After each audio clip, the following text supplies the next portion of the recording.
The scripture lesson comes from Mark's Gospel, the first Gospel, the 10th chapter, verses 46 to 52, the healing of blind Bartimaeus. They came to Jericho. As he and his disciples and a large crowd were leaving Jericho, Bartimaeus, son of Timaeus, a blind beggar, was sitting by the roadside.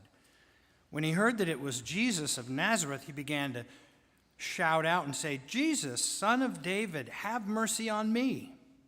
Many sternly ordered him to be quiet, but he cried out even more loudly, "Son of David, have mercy on me."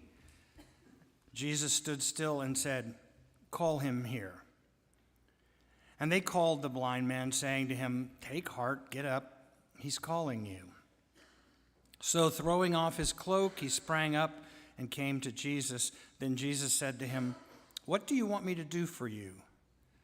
The blind man said to him, "My teacher, let me see again." Jesus said to him, "Go, your faith has made you well." Immediately he regained his sight and followed him on the way. Here ends this reading inspired by God. May God grant to us wisdom and courage for interpretation.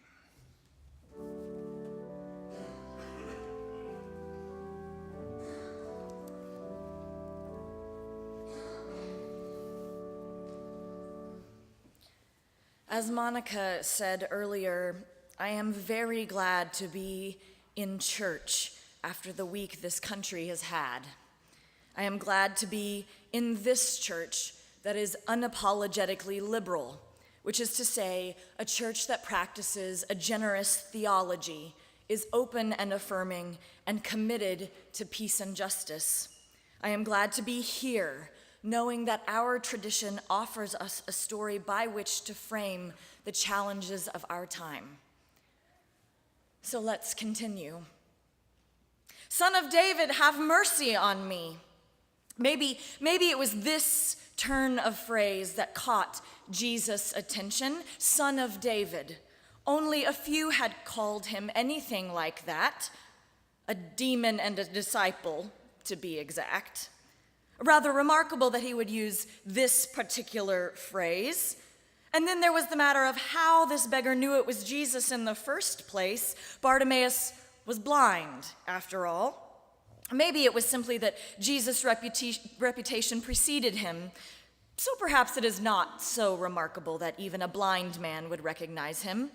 Whatever the case, no one seems impressed. In fact, they try to silence Bartimaeus, but he wasn't having it, crying out even more loudly, "Son of David, have mercy on me." Whether it was that particular phrase or Bartimaeus' persistence, Jesus stops. He calls for Bartimaeus, and suddenly the tone of everyone else changes. Oh, come on then, hurry up, make way, people. Bartimaeus does not have to be told twice. The verbs are strong. Bartimaeus cries out and springs up. Then Jesus asks him, "What do you want me to do for you?" And honestly, I can't believe Bartimaeus didn't say, "A real Sherlock, are we?" I mean, what did Jesus think he was going to ask for? To be fair, Jesus might have thought it was just another panhandler asking for spare change. There are a couple of other options, though. Maybe Bartimaeus had heard Jesus teaching, "Give your coat and your cloak." And so he was gunning for some newer, used outerwear. Maybe he score a North Face jacket from a few seasons ago. Or maybe Bartimaeus knew more than he let on about what would happen when Jesus actually made it to Jerusalem. Jesus wouldn't be needing that jacket too much longer if what they said about this community organizer was true. But Bartimaeus knew what he wanted. "Sight, Rabbi, I want my sight." And Jesus delivers, although the text gives us few details about it. Quite frankly, Bartimaeus is lucky. Some of Jesus' other healings involve Jesus grabbing a fist of dirt and hawking a loogie. Not this time. "No touching required. Go," Jesus says, "your faith has made you well." And just like that, it was done. Immediately, he regained his sight. In Pilgrim at Tinker Creek, Annie Dillard writes about a collection of stories by Marius von Sinden detailing the experiences of the first people to have cataract surgery, which gave them sight after a lifetime of blindness. The experiences of the newly sighted are fascinating, and they remind those of us who have always been able to see what we have been missing. To one patient, a human hand unrecognized is something bright, and then holes. Shown a bunch of grapes, a boy called out, "It's dark, blue, and shiny. It isn't smooth, it has bumps and hollows." A little girl who visited a garden, her experience was of astonishment, and she could hardly be able to be persuaded to answer about what she saw standing speechless in front of a tree. She could name it only after grasping it, and of it she said, "The tree with lights in it." Of a patient who had just had her bandages removed, her doctor wrote, "The first things to attract her attention were her own hands. She looked at them very closely, moved them repeatedly to and fro, bent and stretched the fingers, and seemed greatly astonished at the sight. One girl was eager to tell her blind friend that men do not really look like trees at all. And she was astounded to discover that her every visitor had an utterly different face. One girl was so stunned by the world's brightness that she kept her eyes shut for 2 weeks. When the girl finally opened them again, she could only say over and over, "Oh God, how beautiful. Oh God, how beautiful." But not everything was beautiful for these patients. The world turned out to be bigger and more complex than they expected. Unable to judge distances, they reached for things that were a mile away and then cracked their shins on furniture. Seeing themselves for the first time in the mirror made many of them unhappy and self-conscious. They wouldn't go outside. The father of one young woman wrote her surgeon that his daughter had taken to shutting her eyes when she walked around the house and seemed happier pretending again to be blind. A 15-year-old boy demanded to be taken back to the local home for the blind. "I can't stand it anymore," he said. "If things don't change, I'll tear my eyes out." I say this to note that if physical sight is this heart-shaking, so must it be for spiritual sight. We can only imagine what it was like for Bartimaeus, who is engaging both here. Maybe he stood there blinking hard, rubbing out the last few blurry cobwebs, and maybe upon seeing Jesus said something like, "I thought you would be taller." Jesus tells him to go, but it seems Bartimaeus' first act is disobedience. He does not go. You heard how the story went. Immediately he regained his sight and followed him. Even as his eyes are still trying to get things to come into focus, he decides to follow Jesus, wherever that might lead. And this might sound predictable to those of us who have heard this story for the umpteenth time. Of course he followed Jesus. This is how Bible stories are supposed to go. It is a great story, one in which there is no ambivalence. Bartimaeus cries out, springs up, and speaks straight from the heart. His faith is impeccable. And as soon as Jesus says so out loud, his eyes are opened and he becomes a disciple, following Jesus on his way as if there is no other way he can really see. But it seems to me that this decision to follow Jesus is actually quite unexpected. Bartimaeus certainly had other options, not the least of which would have first been to visit his mother. I'm sure that's what she would have suggested. If we polled children who hear the story for the first time, we might actually hear some really good suggestions about what Bartimaeus should do. Go to the zoo. kick the soccer ball around, have a movie night with your family. And these seem to me quite serious theological responses. But if the adults in the room answered, we might tell him that it's time to think about catching up. Maybe start with a course at the Votech. We might remind him that he's way behind in the rat race. The country club is calling. You can probably afford the dues if you write a book about this experience. Better get on with it. But follow Jesus. This is not likely our first suggestion.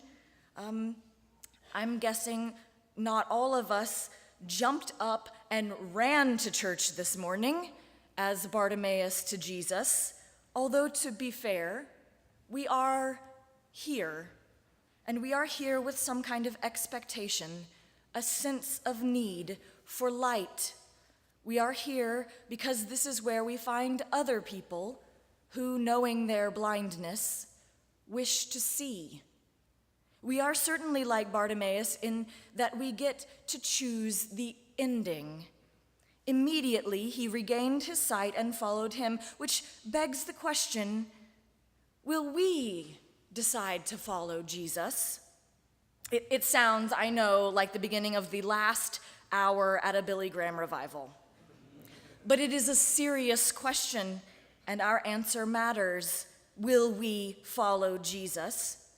I am not speaking of personal salvation, although that usually happens in the process of following Jesus. Jesus himself never said a word about getting one's self to heaven. His primary concern was bringing heaven here. Hence, Christianity cannot be personally salvific if it is not first socially redemptive. So we have some decisions to make. There is a caravan of people willing to walk hundreds and hundreds of miles to knock on our front door and ask for refuge. They are on their way here in part because the United States supported a coup in Honduras, which has direct implications for the violence and destitution these people are fleeing. The current administration has floated plans to ban entry and deny them asylum. Some would have us wrap ourselves in the flag, declare America first, and send in troops. But Jesus said, I was hungry, and you gave me food. I was thirsty, and you gave me something to drink. I was a stranger, and you welcomed me. I was naked, and you gave me clothing. I was sick, and you took care of me. I was in prison, and you visited me. Truly, I tell you, just as you did it to the one of the least of these, you did it to me. Will we follow Jesus? Our government threatens to deprive transgender, intersex, and non-binary Americans from their inalienable rights of life, liberty, and the pursuit of happiness. There's a memo being circulated asking the Department of Health to define gender as either male or female, unalterable throughout a person's life.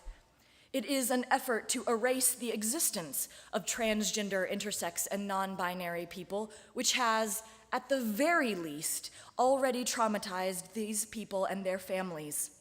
But Jesus, whose love challenged outdated cleanliness laws that left some worthy of God's love and others unworthy, said, love your neighbor as yourself. Will we follow him? The rhetoric of the most powerful drips with violence. Donald Trump cracked jokes about assaulting reporters while covering for the brutal murder of a US-based journalist by a foreign government. It inspired a man, one who no one is surprised to learn has a history of domestic violence, to send bombs through the mail. The message has been clear. Violence is how you deal with people who disagree with you. But Jesus said, love your enemies and pray for those who persecute you. Will we follow Jesus? After yesterday's shooting at Tree of Life Synagogue, the president made calls for armed security at houses of worship. More guns will solve it. It's an easy answer, but one that isn't true. The high school students who survived the shooting at Marjorie Stoneman Douglas High School in Florida have been telling us so. Is a church still a church, a sanctuary, still a sanctuary, if it doesn't look any different than the bank down the street with their armed guards? And Jesus said, "Blessed are the peacemakers. Will we follow him?" To be sure, it will put us on the road to Jerusalem, where trials await, along with a cross. It is also the only way to resurrection. So I can think of no better response to the stories in the newspapers and the story of blind Bartimaeus other than to say this: we have decided to follow Jesus. We have decided to follow Jesus. We have decided to follow Jesus. No turning back, no turning back. Not all come